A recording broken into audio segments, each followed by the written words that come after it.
Hello everybody, this is John and this is the Merschman Seeds Ag Weather Briefing for August 4th, 2018. Well, we're into that time of year, August, when things generally start to slow down.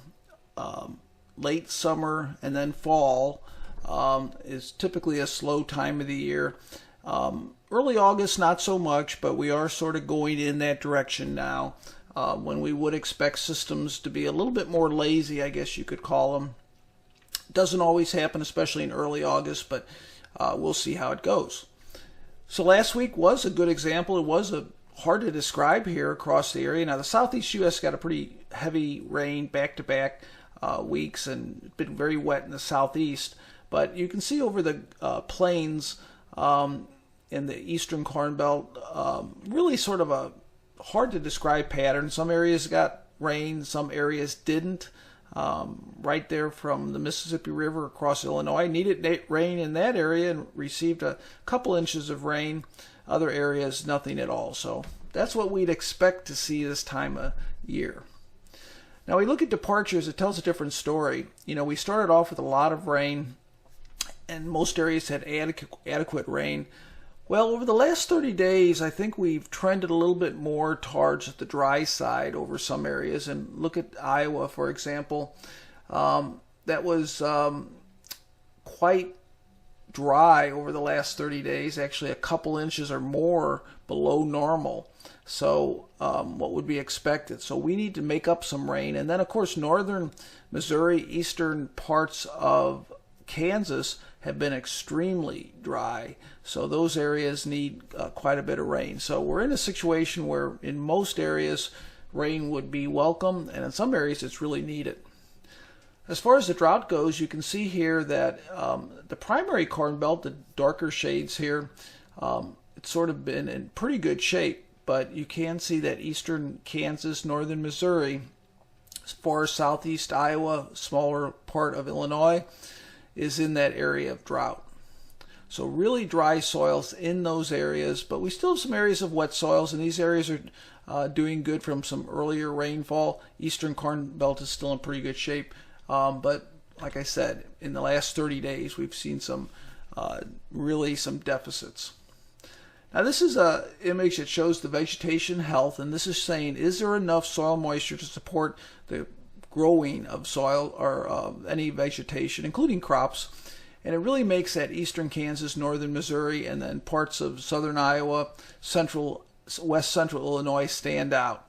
Those are the areas, and southeast Nebraska, I should say as well. Those are the areas that we really need some additional rain. Now there is an area there right along the Minnesota, Iowa, northern Iowa border that green is saying a bit too much for our crops, but I think as we get into the heat of summer continues here, I don't think that'll be too much of a problem. But again, look where that red.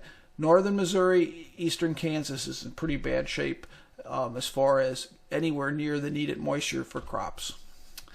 Just a quick eye on the tropics. We're beginning to ramp things up, and I've been mentioning we've got a couple negative factors out there, actually three. Lots of sand coming off of Africa. This is the main development region where we expect things to develop, and lots of dust coming off in that area that inhibits tropical development. Sea surface temperatures cooler than normal, well below normal, and also some wind shear. So at least not looking like much tropical moisture. So I've been talking about that refreshing reprieve what we had. I think we've all enjoyed that. You can see the last week here, below normal temperatures. It looks like that is going to be fading away, and we're going to be having a pattern change more like August. So I hope everybody enjoyed it. I know I sure did. We had some really pleasant morning lows here in St. Louis and some pleasant afternoon summertime highs, low humidity. Got a bit of rain. I watched the rain very closely at my place here, and we got a bit of rain, but we're still well below normal.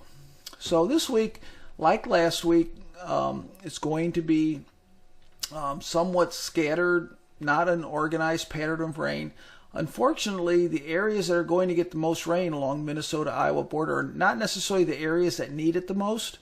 And the areas that need it the most, eastern Kansas, northern Missouri, southern Iowa, west central parts of Kansas, the areas that need it the most are going to get the least. So it's not necessarily a pattern That's the area that needs it. Look at that. It almost is missing that. There might be a reason for that too. That's that feedback that I talk about a lot. Soils are very dry. You don't get as much additional precipitation. And it doesn't look a whole lot better in week 2. This is for days 8 to 14. Pretty quiet. You know, we're getting that time of year. You know, it's going to be like this. Very hard to predict and very scattered and relatively quiet. So let's take a look at the jet stream here and what's going to happen here. You know, we've had this ridge of high pressure anchored over the western U.S., resulting in high temperatures well above normal, wildfires.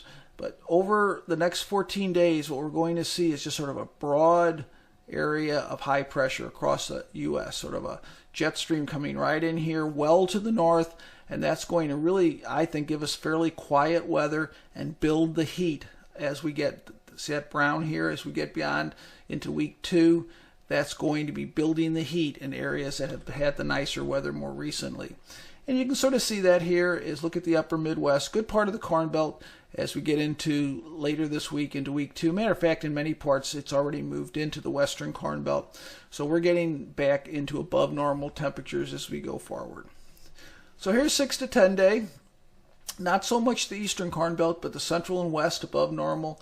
And week 2, 8 to 14 days, almost the entire Corn Belt above normal. And in the northern tier of the U.S., expect temperatures well above normal. And with that, it looks like a very strong dry pattern right through week 2. So looks like it's going to be pretty quiet. Temperatures really warming up, days above 90 degrees in the next 10 days. You can see Michigan, Minnesota, Wisconsin, we're starting to get half the days in the 90s over the next 10 days. So I think the summary here is just building August heat. Typical August rainfall patterns this week, very scattered, hit and miss. Most areas not getting much, some areas getting a lot. Week 2 looks pretty quiet, not much rain in many areas.